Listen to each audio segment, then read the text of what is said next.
স্বপ্ন থেকে 160 টাকা দিয়ে সেই ভাইরাল মাংস কিনে নিয়ে এসেছি, আলু মাংস।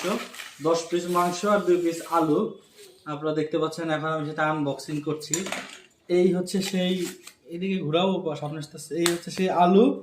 2 পিস আলু দিছে আর 10 পিস মাংস দেওয়ার কথা। এই 1 পিস, এই 2 পিস, এই 3 পিস, এই 4 পিস, এই 5 piece, 6 piece, 7 piece, 8 piece, 9 piece, 10 piece, 11 piece, 12 piece, 13, 14, 15, 16, এটা ফ্রেশ হাঁটি 17। এর মানে এটা যে ছোট ছোট পিস করা, তেহারির মধ্যে আমরা যে বাসায় কাটি সেই পিস করা। এই হচ্ছে 17 পিস মাংস আর 2 পিস আলু, 160 টাকা। ভাইরাল সেই স্বপ্নের ব্যাপারটা একদম মন্দ না, একদম খারাপ না। তবে আলু কিনলাম তাহলে কত টাকা করে সেটা চিন্তা করছে না। আলুর দামও যা, মাংসের দামও তা। তাহলে আপনারা এখন নিজেরাই ক্যালকুলেশন করে দেখেন, 160 টাকা যদি 200 গ্রাম হয় তাহলে তার মধ্যে আলু দেওয়া আছে, তার মধ্যে আলুর দাম কত করে? 650 টাকা কেজি করে হইলো।